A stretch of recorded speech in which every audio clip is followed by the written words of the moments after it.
Oi, galera! A nossa aula hoje de História, nós vamos estar relembrando a chegada dos portugueses ao Brasil. Lembrando que nós estamos falando do descobrimento do Brasil, que aconteceu em 22 de abril de 1500. Vamos assistir a um vídeo para poder relembrar alguns fatos muito importantes. Depois estaremos fazendo atividades em anexo. É necessário que você copie o exercício no caderno de História. Não esqueça de fazer o cabeçalho e de caprichar. Vamos ao vídeo. Vem comigo. A partida dos navegantes. No dia 9 de março de 1500, obedecendo ao capitão Pedro Álvares Cabral, partiu de Lisboa a segunda expedição marítima rumo às Índias. A armada que lhe antecedera neste trajeto havia partido no ano de 1497, sob o comando de Vasco da Gama, e quando da primeira vez que os europeus alcançaram a Ásia através dos mares. Como era composta a armada? A armada liderada por Pedro Álvares Cabral era composta por 13 velas, sendo 9 naus, 3 caravelas e uma naveta de mantimentos. Para que se entenda melhor a diferença entre as embarcações, vejamos. Naus. São barcos grandes e pouco ágeis, capazes de transportar uma carga de 250 toneladas, por isso ideais para o armazenamento de provisões e mercadorias, que são renovadas a cada parada. Suas velas são redondas e por isso menos versáteis que as das caravelas, embora isso lhes garanta melhor impulso. A capitânia de Pedro Álvares Cabral, que estava entre as naus da armada, era composta por 190 homens.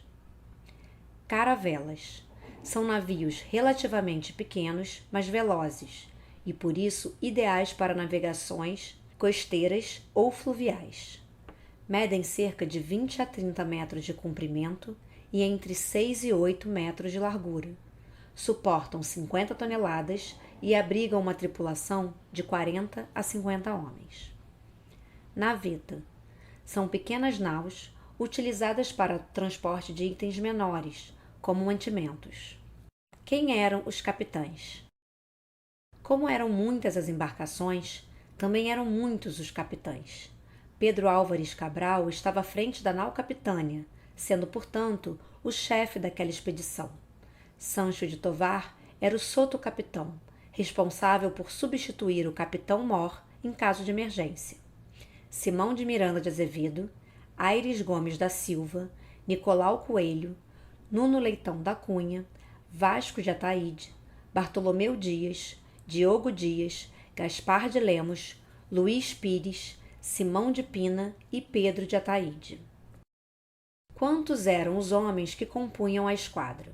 A esquadra transportava entre 1.200 e 1.500 homens.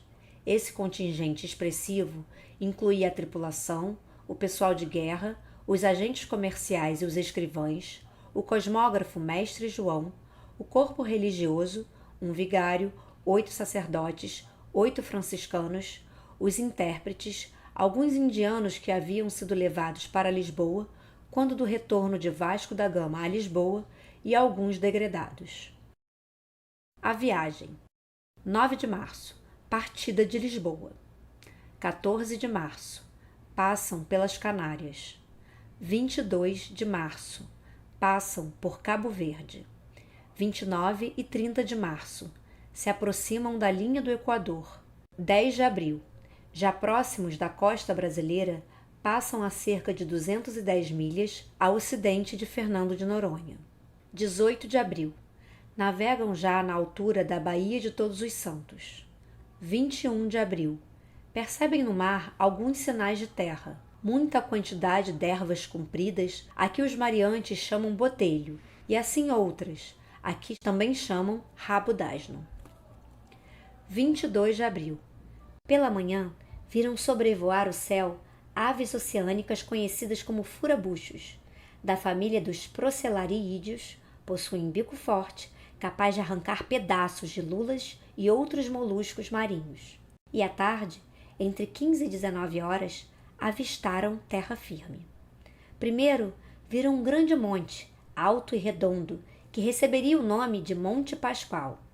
E abaixo dele, viram outras serras e alguns arvoredos, dando à terra o nome de Terra de Vera Cruz. 23 de abril. Tendo ancorado os navios próximos de um rio, o comandante Nicolau Coelho e mais alguns homens embarcaram no batel em direção à terra, para encontrar os cerca de 20 indígenas tupiniquins que estavam na praia. Os portugueses, então, trocaram um barrete vermelho, uma carapuça de linho e um sombreiro preto por um cocar de penas vermelhas e pardas, como de papagaio, e um colar de pequenas contas brancas. 24 de abril.